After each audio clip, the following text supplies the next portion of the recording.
NFL training camps open this week, and they are chock full of new Big Ten football players. Who will make the cut? Who will have a huge impact? And I will even tell you who I think will be the NFL Rookie of the Year.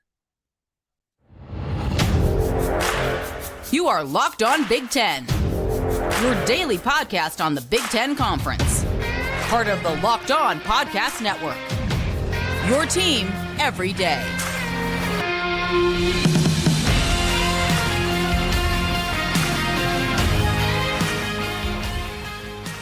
Welcome to Locked On Big Ten. I'm Craig Sheeman. Thank you for making us your first listen each and every day. We are free and available wherever you get your podcasts and on YouTube. It's part of the Locked On Podcast Network, your team every day. Well, the Big Ten NFL rookies are ready to make their mark. We'll tell you who we think will make the biggest impact around the NFL, and some obvious names in the early rounds, some sleepers in the later rounds that I think will make a big impact on their teams, and I'll predict who the NFL Rookie of the Year will be. Plus, we'll have our Big Ten Network's Big Ten Classics, which we always enjoy. Some great ones coming up this weekend.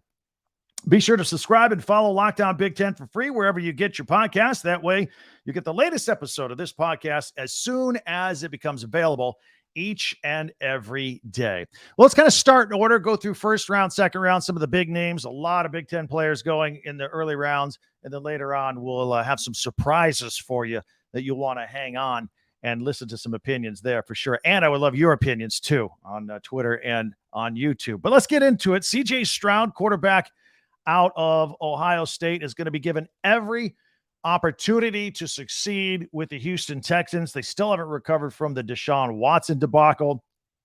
He is an NFL-ready pocket passer, ready to go.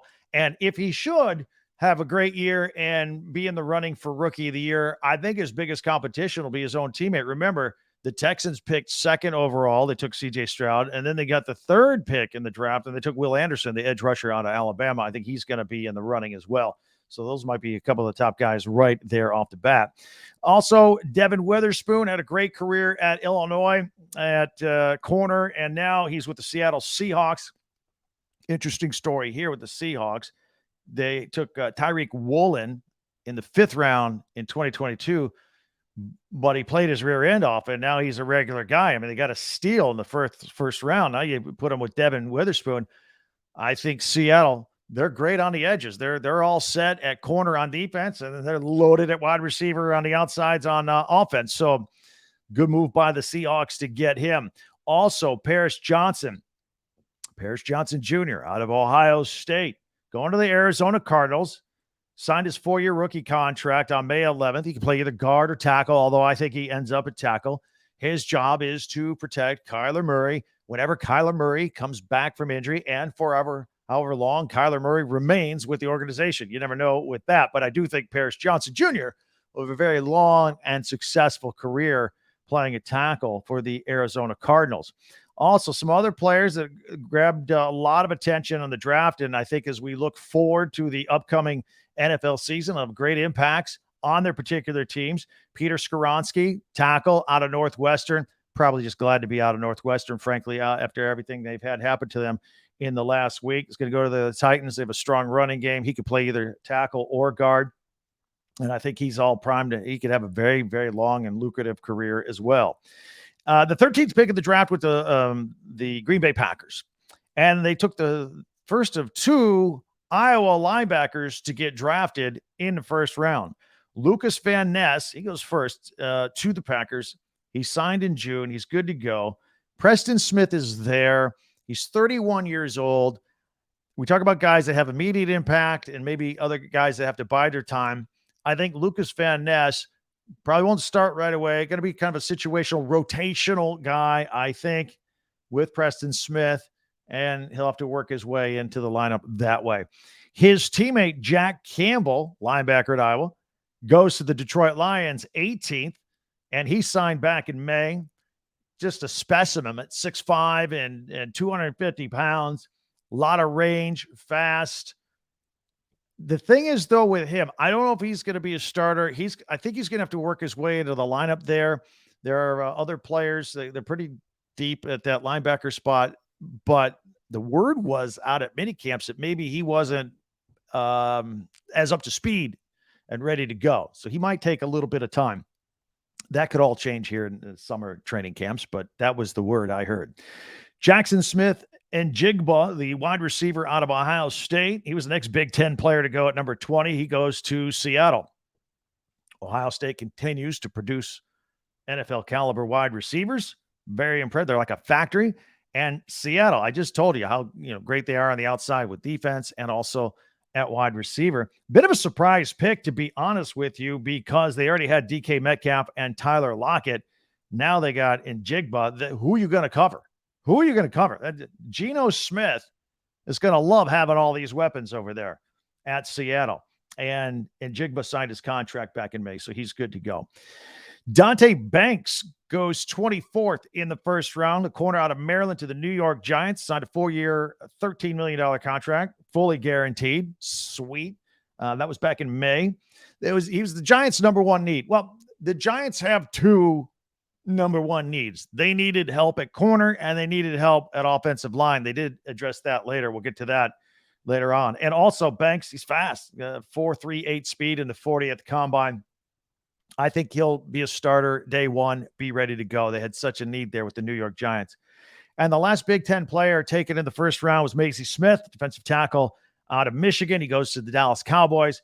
Smith is pretty big, 6'3", 323 pounds, and the Cowboys got pushed around a little bit on the line. Smith will help that, no doubt about it. So as we look into the second round, Joey Porter, the first player, Joey Porter Jr. out of Penn State, the corner, goes to the Pittsburgh Steelers, where his dad played. I'm talking about these juniors, Joey Porter Jr., and I remember watching his dad play. It makes me feel old, but nonetheless, very physical player and a big, good-sized corner. Patrick Peterson's 33 years old. Maybe they take a look at the future just a little bit. Also, Sam Laporta, he goes 34th overall.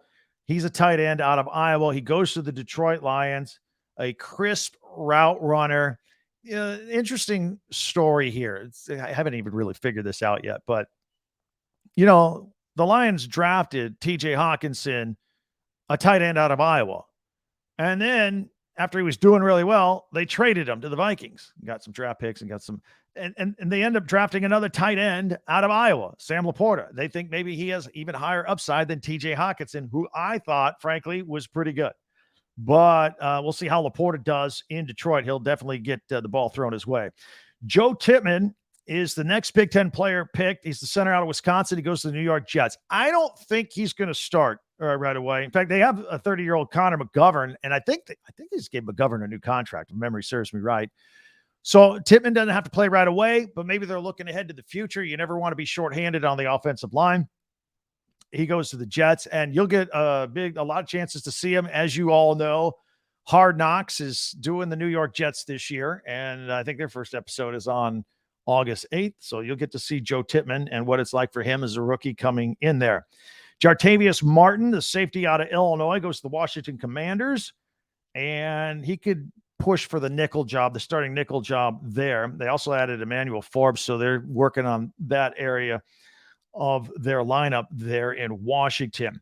Keno Benton, a defensive tackle out of Wisconsin. He goes to the Pittsburgh Steelers. He had 9 sacks. He's 6'4", 310 pounds. Steelers are going to love this guy. Absolutely love it. He's just built to be a Steeler coming out of Wisconsin like that. Jaden Reed was the 50th player picked. He's a wide receiver out of Michigan State. He goes to the Packers. It's interesting. The Packers for years, the complaint for Aaron Rodgers was, hey, Packers, you never draft me any talent. You never use draft picks early on for wide receivers and weapons for me. And, of course, last year they get Christian Watson, who turned out to be really good. And now they got Jaden Reed now that Aaron Rodgers is gone. So more wide receiver help for Jordan Love. John Michael Schmitz, a center out of Minnesota, goes to the New York Giants. He will start day one. I told you earlier, the Giants had 2 number one needs, right? They needed a corner and they needed some offensive line help. They got it. They had their first 2 picks right there. And they are all set with Schmitz at center. Luke Schoonmaker, tight end out of Michigan, goes to the Dallas Cowboys. He's the kind of guy, look, he's 6'5", and you watch him on film a little bit, he creates late separation because he's so long, he can reach out and be a late target for Dak Prescott. So he'll be a very helpful there with the Cowboys offense. I think he plays right away and makes an impact. DJ Turner, a corner out of Michigan. He goes to the Cincinnati Bengals. This guy's fast, okay? And people say, all right, are you fast, but can you play? Are you sound technically? Yes, he is well coached, technically sound at corner, should have an immediate impact with the Bengals. And here's the fun part. He was the fastest guy at the combine. He ran a 4.26 40. That's blazing fast. Brenton Strange out of Penn State, the tight end. He's going to the Jaguars. So keep in mind, the Jaguars already have Evan Ingram. In fact, Ingram was tagged, and then they agreed on a late 3-year extension just a couple of days ago. And he's more of the receiver tight end. So Strange is going to go in there and be the blocking tight end. Good situation, good offense.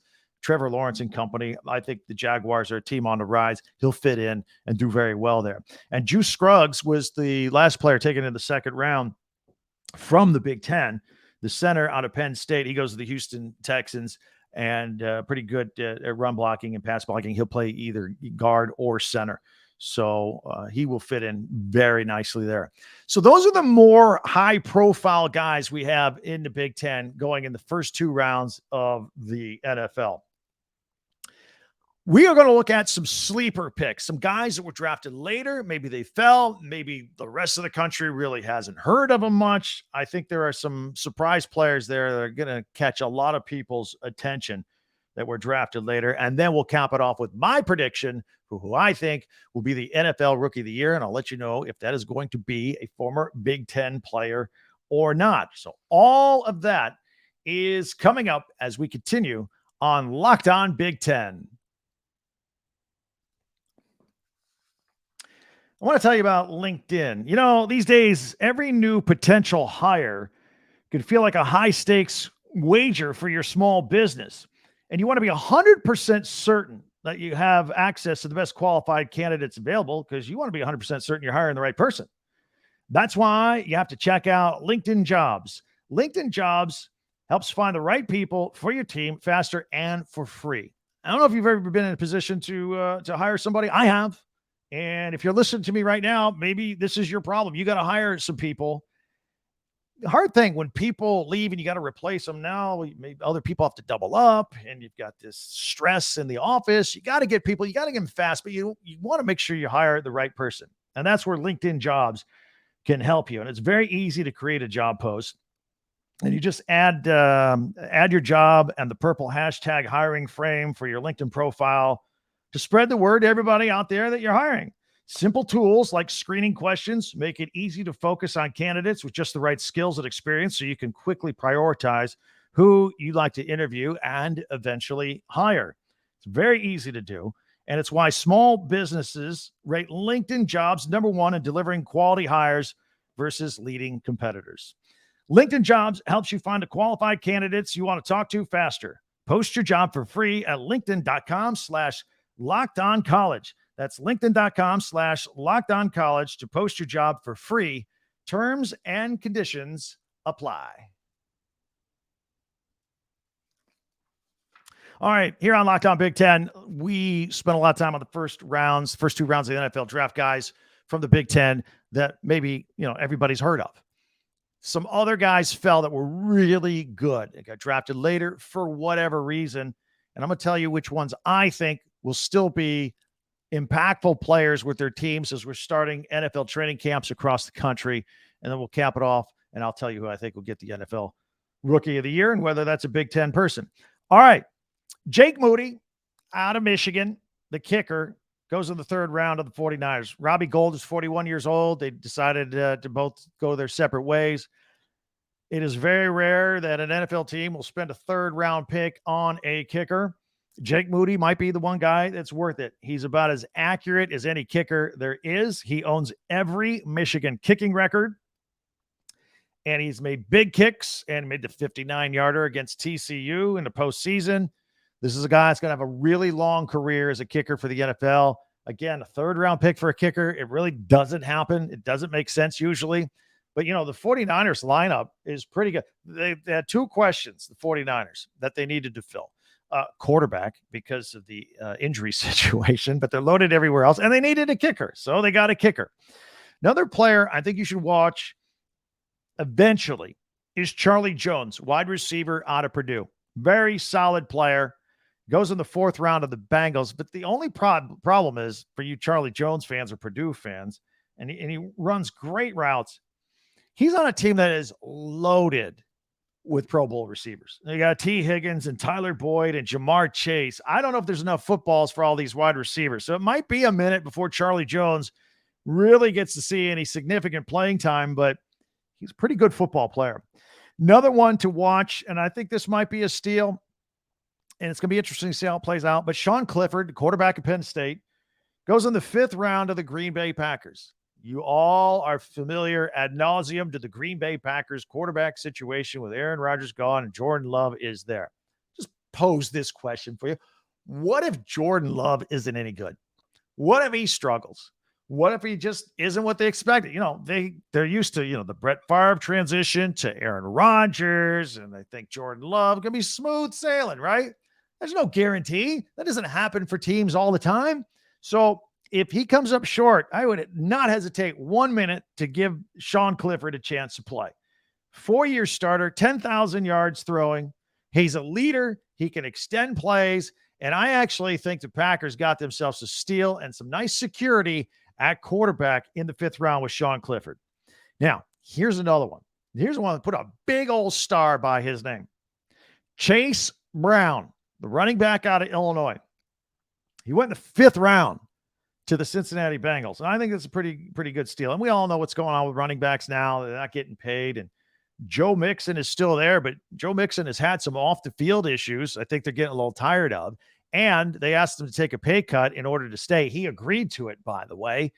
So I think Joe Mixon is still a pretty good running back. I think he's on the downslide of his career there, or his stay in Cincinnati. I'd be surprised if he was still there a year or two from now, and Chase Brown will be there.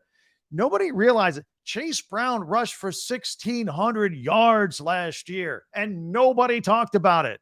He got buried in the headlines. Other guys were getting attention, and 1,600 yards is a big deal. In fact, he had 223 yards in that 9 overtime game against Penn State. So Illinois running back Chase Brown, I think, be the best steal of the entire NFL draft, and maybe Sean Clifford too. Good example there. So those are the ones I'm looking at that I think you should be looking at as well.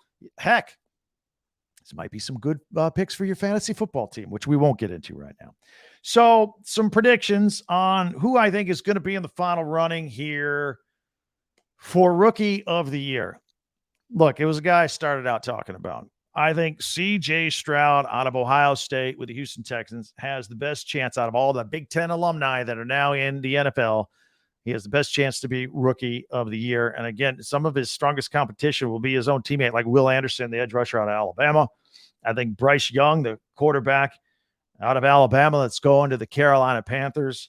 Anthony Richardson, people talk about him. I think in the long run, he will dazzle people and be amazing and have a great career. But he hasn't played enough games.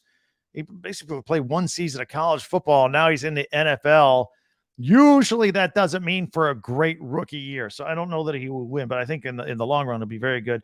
Jahmyr Gibbs, Alabama running back in Detroit, I think is going to be very good and get a lot of attention. And Jordan Addison, the Southern Cal wide receiver, going to Minnesota alongside Jordan Jefferson, that's going to open some things up.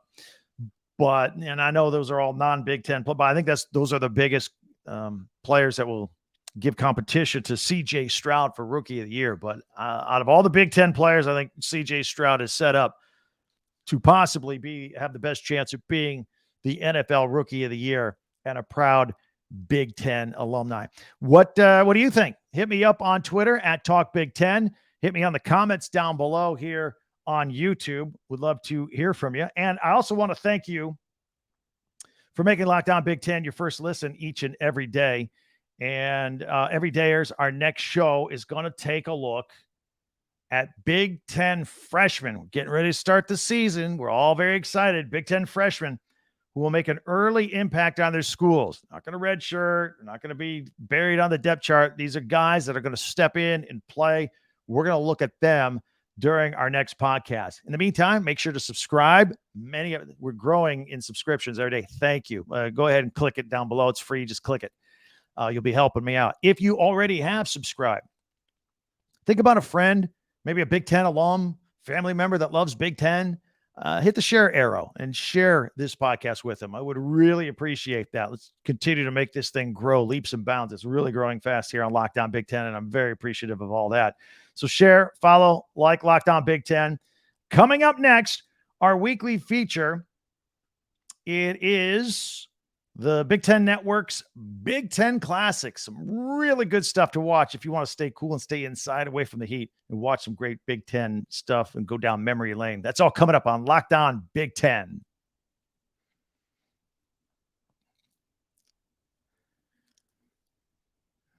All right, on Locked On Big Ten, here we're going to take a look at the Big Ten Network's Big Ten Classics coming up. We do this, if you're listening on the audio-only podcast, we put these graphics up here so that everybody can see.